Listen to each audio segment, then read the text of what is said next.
चुनाव आयोग के डेटा के अनुसार दिल्ली में कुल 13% मुस्लिम वोटर हैं। दिल्ली के कुल 70 सीटों में से 8 सीटें मुस्लिम बहुल मानी जाती हैं। इस बार यानी साल 2025 का दिल्ली विधानसभा चुनाव कई मायनों में अलग और अनोखा माना जा रहा है, जिसमें एक आंकड़ा तो ये भी है कि मुस्लिम बहुल इलाके जहां पिछले विधानसभा चुनाव में आम आदमी पार्टी को जीत मिली, वहां से केजरीवाल ने इस बार दूरी क्यों बना ली है। क्या दिल्ली में ओवैसी के उतरने से केजरीवाल ने बनाई है दूरी? क्या इस बार सत्ता विरोधी लहर में कांग्रेस के मुस्लिम बहुल सीटों पे मजबूत पकड़ को देखते हुए केजरीवाल ने बनाई है दूरी?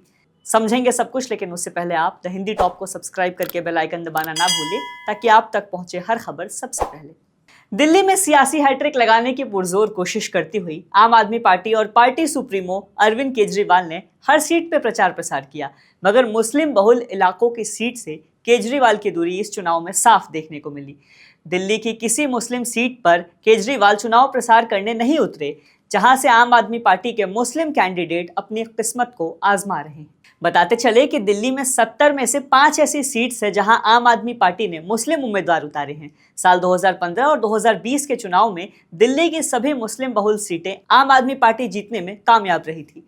इसके बावजूद केजरीवाल मुस्लिम बहुल सीटों पे पिछली बार की तरह इस बार भी चुनाव प्रसार के लिए नहीं पहुंचे हैं। ऐसे में सवाल ये उठता है कि आखिर क्या वजह है कि मुस्लिम इलाकों से केजरीवाल ने दूरी बना ली है। दिल्ली की कुल 70 में से 8 विधानसभा सीटें मुस्लिम बहुल मानी जाती हैं। केजरीवाल ब्रिगेड ने दिल्ली के बल्ली मारान, सीलमपुर, ओखला, मुस्तफाबाद और मटिया महल सीट पे अपने मुस्लिम कैंडिडेट्स उतारे हैं। इन सीटों पे 45 से 60% मुस्लिम वोटर रहते हैं। दिल्ली विधानसभा चुनाव में 3 सीटों पे आम आदमी पार्टी की कांग्रेस से सीधी टक्कर मानी जा रही है। वहीं मुस्तफाबाद और ओखला 2 ऐसी सीट्स हैं जहां AIMIM के चलते त्रिकोणीय मुकाबला बताया जा रहा है, जिसके बाद दिल्ली के मुस्लिम बहुल इलाकों में कांटे की टक्कर साफ देखी जा रही है। अब जरा ये समझने की कोशिश करते हैं कि आखिर केजरीवाल ने किन कारणों से मुस्लिम बहुल सीटों से इस चुनाव में दूरी बरती हुई है। साल 2020 की बात है, जब CAA NRC का प्रोटेस्ट हुआ। आम आदमी पार्टी की ओर से शाहीन बाग आंदोलन और मुसलमान पे सवाल किए गए, आपत्तिजनक टिप्पणी भी सामने आई। साल 2020 में आम आदमी पार्टी विधानसभा चुनाव तो जीत गई, लेकिन ठीक 2 साल बाद यानी साल 2022 में MCD इलेक्शन में मुस्लिम बहुल इलाकों में आम आदमी पार्टी का वोटिंग परसेंट काफी गिर गया।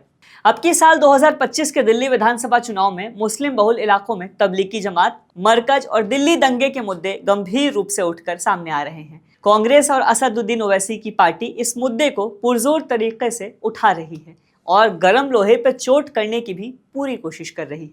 मुस्लिम बहुल इलाकों में कांग्रेस ने भी मुस्लिम उम्मीदवार ही उतारे हैं। सत्ता विरोधी लहर में मुस्लिमों का भरोसा कांग्रेस पर शिफ्ट होता दिखाई दे रहा है। AIMIM यानी ओवैसी की पार्टी ने ओखला और मुस्तफाबाद इन 2 सीट्स पे मुस्लिम उम्मीदवार उतारे हैं। ओखला से शिफाउर रहमान और मुस्तफाबाद से ताहिर हुसैन AIMIM के टिकट पे दिल्ली के सियासी मैदान में मोर्चा संभाल रहे हैं, जिनकी वजह से भी केजरीवाल का मुस्लिम वोट खिसकता दिखाई पड़ता है। कांग्रेस और आम आदमी पार्टी के 5 मुस्लिम उम्मीदवार आमने सामने चुनाव लड़ रहे हैं, जबकि भाजपा की बात करें तो इस बार भाजपा ने किसी भी मुस्लिम को टिकट नहीं दिया है। दिल्ली की 5 सीटों पर मुस्लिम बनाम मुस्लिम की लड़ाई है। ऐसे में मुस्लिम मतदाता किसी भी एक दल के पक्ष में एक तरफा वोटिंग वाली परंपरा से इस बार दूर दिख रहे हैं, जिसका फायदा कहीं ना कहीं भाजपा को भी दिख सकता है। दिल्ली के राजनीतिक जानकार तो बता रहे हैं कि कांग्रेस और ओवैसी की घेराबंदी के बाद केजरीवाल मुस्लिम इलाकों में खुद नहीं उतरे हैं, जिसके चलते मुस्लिम बहुल सीटें जीतने के लिए आम आदमी पार्टी के नेताओं को ही कड़ी मशक्कत करनी पड़ रही है। मुस्लिम बहुल सीटों पर केजरीवाल की दूरी बनाए जाने के चलते आम आदमी पार्टी के उम्मीदवारों को राज्यसभा सांसद संजय सिंह की रैलियों से ही संतोष करना पड़ा। इसके अलावा अखिलेश यादव को भी अपने साथ रैलियों में लाकर केजरीवाल ने मुस्लिम वोटों पर चोट करने की पुरजोर कोशिश की।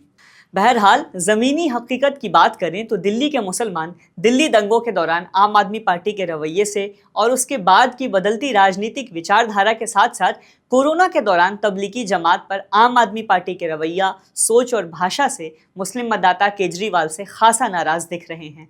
इसके बाद कोई दो राय नहीं कि अब के दिल्ली चुनाव में मुस्लिम मतदाताओं का रुझान ओवैसी के उम्मीदवार के साथ साथ कांग्रेस द्वारा उतारे गए मुस्लिम कैंडिडेट्स की तरफ भी झुकता नजर आ रहा है। केजरीवाल अगर मुस्लिम बहुल इलाकों में प्रचार करने उतरते तो उनके खिलाफ ही रैली की हवा हो सकती थी। इसीलिए सेफ खेलते हुए आम आदमी पार्टी ने संजय सिंह और जम्मू कश्मीर से डोडा के पार्टी विधायक महराज मलिक को चुनावी प्रचार में लगा रखा है।